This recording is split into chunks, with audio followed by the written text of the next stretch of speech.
நேரம் சரியாக 11 மணி கடந்து 34 நிமிடமாகிக் கொண்டிருக்கிறது. பாசத்தின் பண்பலை வானொலி வழங்கிக் கொண்டிருக்கின்ற மறுமலர்ச்சி நிகழ்ச்சியோடு இணைந்திருக்கிறோம். நிகழ்ச்சியில் அடுத்து வருவது learn English with master Eric Brian. இன்றைய தினத்திலும் ஆசிரியர் எரிக் பிரையன் உங்களுக்கு ஆங்கில பாடம் பகுதியினை வழங்க தயாராக இருக்கிறார். இன்றைய பாடத்தில் சந்தேகங்கள் இருந்தால் அல்லது மேலதிகமாக நீங்கள் ஏதாவது ஒரு விடயத்தை தெரிந்து கொள்ள விரும்பினால் அல்லது ஆசிரியர் எரிக் பிரையன் அவர்களுடைய தனி மற்றும் குழு வகுப்புகளில் நீங்கள் இணைந்து கொண்டு ஆங்கில மொழியினை விரைவாக சரளமாக முறையாக கற்றுக்கொள்ள விரும்பினால் அதற்கான சந்தர்ப்பம் இருக்கிறது. அவரை நீங்கள் தொடர்பு கொண்டு அவருடைய வகுப்புகளில் இணைந்து கொள்ளலாம் அல்லது உங்களுடைய சந்தேகங்கள் கேள்விகளை அவருக்கு முன்வைக்க முடியும். அவருடைய தொலைபேசி இலக்கம் அதுதான் 075-839-5826 075-839-5826 என்பது அவருடைய தொலைபேசி இலக்கம். இதனூடாக அவரை தொடர்பு கொண்டு நீங்கள் அவருடைய தனி மற்றும் குழு வகுப்புகளில் இணைந்து கொள்ள முடியும். இன்று நாங்கள் 108வது வாரமாக learn English with master Eric Brian பகுதியினை உங்களுக்காக தருகிறோம்.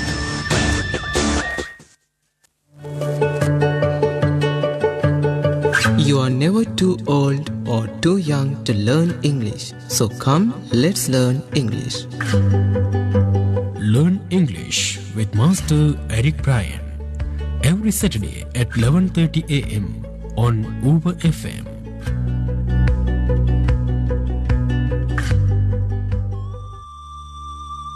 Good morning dear students. பாசத்தின் பண்பலை வாசம் வானொலியில் லேர்ன் இங்கிலீஷ் பகுதியுடன் இணைந்திருக்கும் மாணவர்களுக்கு என் அன்பான காலை வணக்கங்கள்.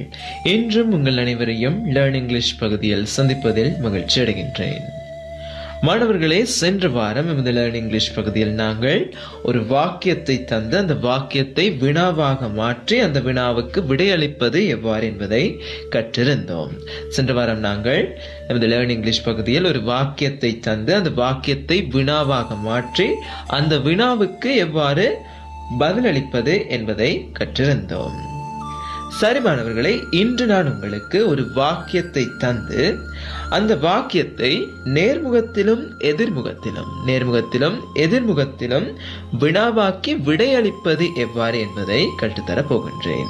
இன்று நான் உங்களுக்கு ஒரு வாக்கியத்தை தந்து அந்த வாக்கியத்தை நேர்முகத்திலும் எதிர்முகத்திலும் வினாவாக்கி அந்த வினாக்களுக்கு எவ்வாறு விடையளிப்பது என்பதை கற்றுத்தரப் போகின்றேன்.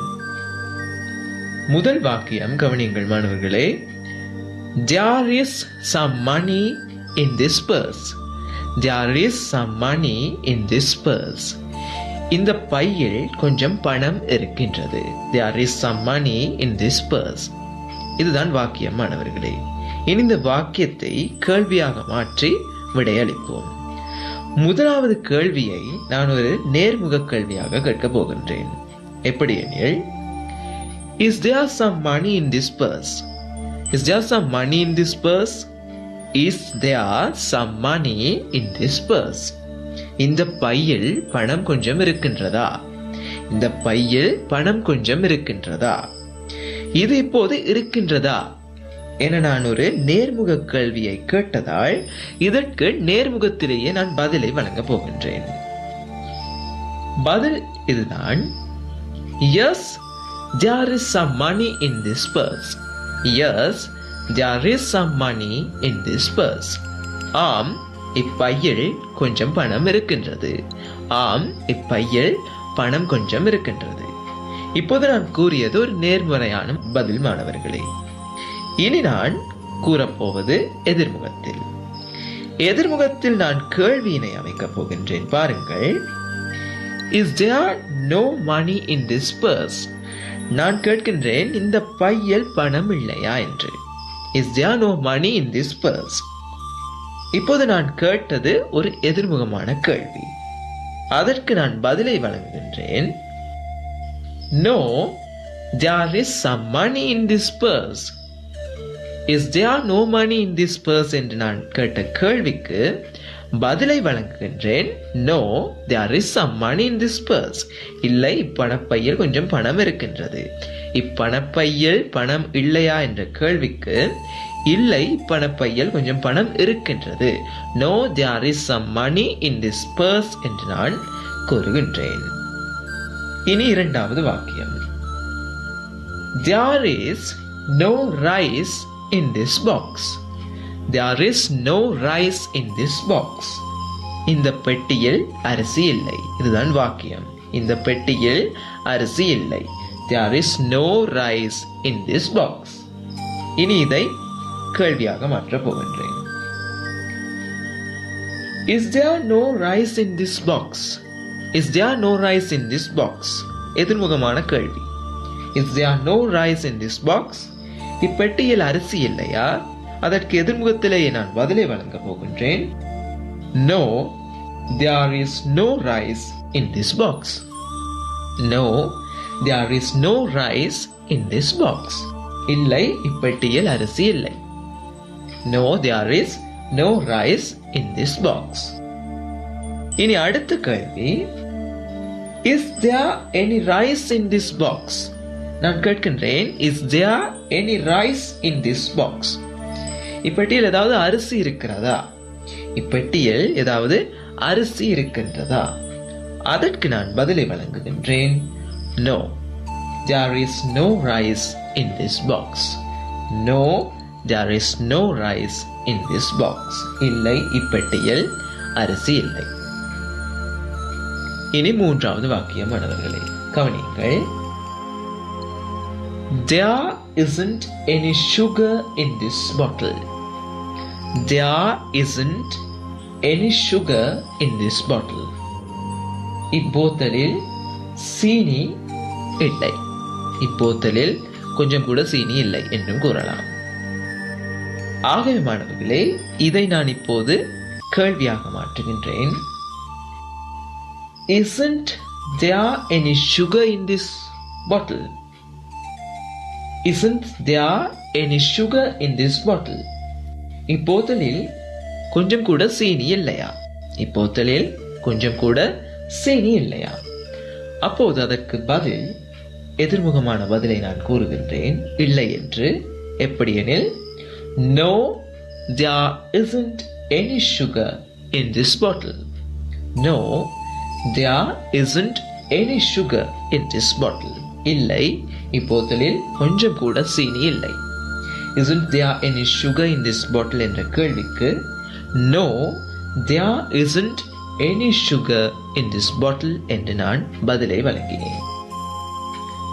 அடுத்த கேள்வி அதிலேயே, Is there sugar in this bottle? Is there sugar in this bottle? இப்போத்தலில் சீனி இருக்கின்றதா? No, there isn't any sugar in this bottle என்ற அதே பதிலை நான் மீண்டும் வழங்குகின்றேன். No, there isn't any sugar in this bottle. இல்லை, இப்போத்தலில் கொஞ்சம் கூட சீனி இல்லை என்று பதிலை வழங்க முடியும். ஆகவே மாணவர்களே, இன்றைய நமது லேர்ன் இங்கிலீஷ் பகுதியில் நான் உங்களுக்கு ஒரு வாக்கியத்தை நேர்முகத்திலும் எதிர்முகத்திலும் வினாவாக்கி விடையளிப்பது எவ்வாறு என்பதை கற்று தந்திருந்தேன். இன்று நான் வழங்கிய பகுதியில் உங்களுக்கு சந்தேகங்கள் எதுவும் இருந்தால் எனது தொலைபேசி எண்ணுக்கு தொடர்பினை ஏற்படுத்தி அவற்றுக்கான தெளிவினை பெற்றுக் கொள்ளுங்கள். மேலும் மாணவர்களை, எமது லேர்ன் இங்கிலீஷ் பகுதி தொடர்பான உங்கள் கருத்துக்களையும் விமர்சனங்களையும் எமக்கு எழுதி அனுப்பி வையுங்கள் என்பதையும் அன்பாக உங்கள் அனைவரிடம் கேட்டுக்கொண்டு, வார வாரம் இந்த லேர்ன் இங்கிலீஷ் பகுதியினை சிறப்பாக தயாரித்து வழங்கி வரும் அன்பர் SM ரமேஷ் அவர்களுக்கு இவ்வேளையில் எனது மனமார்ந்த நன்றிகளையும் தெரிவித்துக் கொண்டு வழமை போலவே சிந்தனை ஒன்றுடன் நிகழ்ச்சியினை நிறைவு செய்கின்றேன்.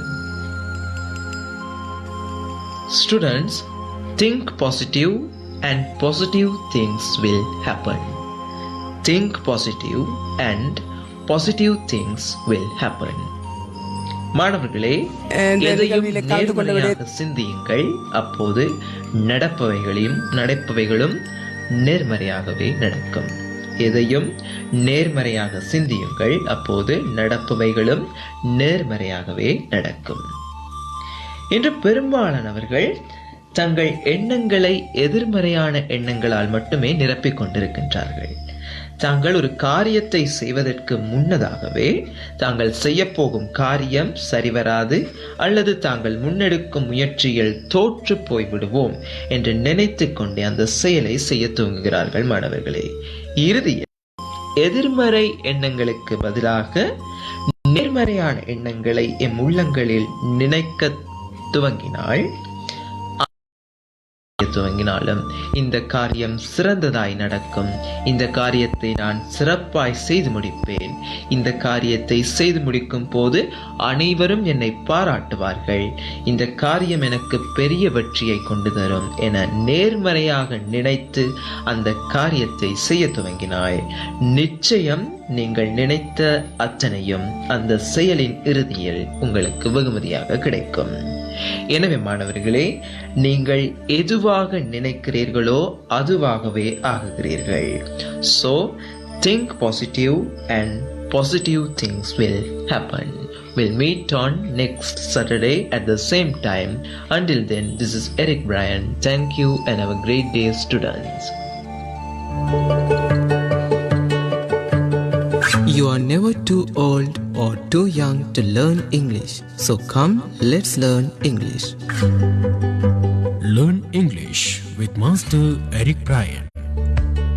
சனிக்கிழமைகளில் காலை 11:30க்கு உங்கள் ஊபா எஃப்எம்மில்.